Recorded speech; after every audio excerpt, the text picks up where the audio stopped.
Hello everybody. So I wanted to do a quick overview of my Tomb Kings. And we'll find out why this book is over here in a little bit. So, you see here I have Ushabti, Spearmen, Archers, regular Spear Cav, Archer Cav, which I have a couple more, but they're not put together just yet. And then a Banshee, which acts as my Tomb King for right now because, quite frankly, I just don't have one. Do have a Tomb Prince and a... right there. Necrotech. Or a... well, you always have to have one Necrotech, but still. Ushabti. The Archers are real fun. Definitely a good time. And the Horse Archers. I do have some Chariots, but they are unbuilt as of yet, not based or anything, so they're not hanging out with everybody. So, my thoughts on the Tomb Kings. They're very good to play, and they feel fun and thematic, and you can do really cool things like this. Specifically, you see this base here. You know, he's coming up out of the sand, you know, with his spear ready. He's ready for combat. This guy's got an arrow stuck inside of a shield, you know, so you gotta remember these are all trained warriors, except for the Ushabti, which are... it's not stated whether or not they're trained. They're basically constructs with souls imbued into them, so I don't know if the training sticks. So, like, unlike the undead that the vampire counts use, these are actual... you know, they were people at some point. Oop. So they retain those memories inside of them, and that allows them to continue to be very effective in combat. That's why they're just stronger in that sense, and they can do the "my will be done" and things like that from the, you know, prince and the king. I really like the codex, and I like the characters.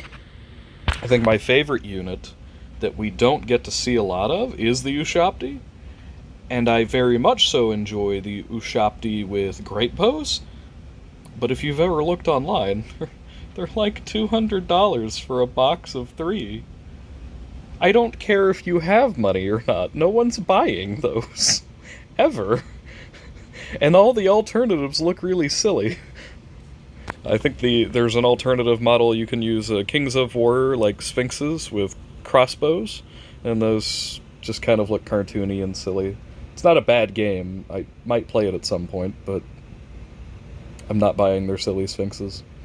So, combat-wise, I think the one thing that they very much so struggle with, and it's also something that they try to heavily cater to, is the ranged aspect.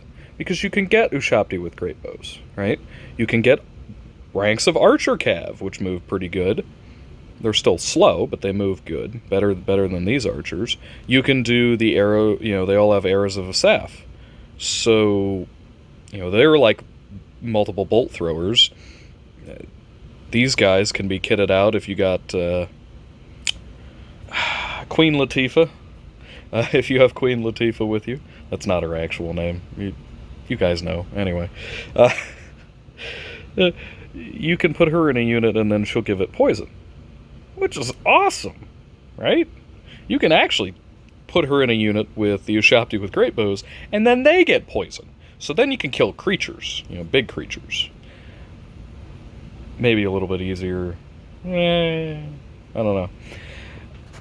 So, you know, with the hitting power and whatnot. So, the one thing that I always notice is dwarves struggle with slowness too. And they're slower than the skeletons. But the dwarves cater to shooting, just like the skeletons do. But the dwarves are obviously much better at that. And to be quite frank, while these guys, the Tomb Kings, can pump out a lot of dice, and they have some real clutch models. Real clutch. We'll actually look at one that people don't see too often that's in this book.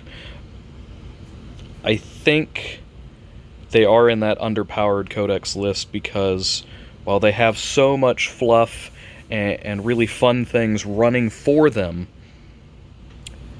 that you can put a lot of love into, if you want to play them, you are going to have to play them very smartly. And if you fight dwarves, bring a casket of souls. Hope it doesn't get one shot on the dwarves' first turn, because they're probably going to take first turn. That's just how luck pans out. But you need to play them very strategically. They're fun to play, but I don't know. I think standout unit for me would be the Necrosphinx. It's always been a fan favorite of mine. And the other standout units, I think the other standout units, probably the Necropolis Knights. The Necropolis Knights they are sweet. If you've seen the model, I mean, it's basically a massive snake with a Tomb King, one of their most elite soldiers riding on top of this writhing serpent. It's one of the most badass things ever. It's super, just, I'd love to paint them, but they're also equally hard to find. Here we go. So, this is their big creature. And you can see, just in comparison for size. So this is a Chemeric, Chemeric.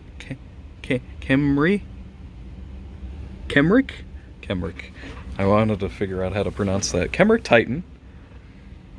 It's got some pretty sexy stats. Can't complain about that. I mean, look at that thing. And this is something that never had a model, and I would like to believe GW would put one out, but not through Forge World, in an ideal world. Maybe with the coming back of the New World we might get something like this, but I don't know. That'd be a very big model to put together and a big model to mold. I think it could also take multiple forms too, because while they show it as a massive scarab here, which is pretty normal for the Tomb Kings, I would also like to think that you could do this like a really large sphinx, or some kind of stone homage to Ra, or maybe some kind of cat-esque demon. I'm not too sure. Similar to the Necrosphinxes, which are obviously cat-esque. I don't know. I don't know how you could do it. But it would be an interesting modeling project to do something like this, just like it would with the Necrofex Colossus, because you could make that out of any amalgamations of flesh, wood, and metal and whatnot that you wanted to do. Add some guns on it and box your uncle. But this is one of my favorite parts about the faction, because they really do take the care to put the love into the lore. I mean, just look at these models again. They're amazing, right?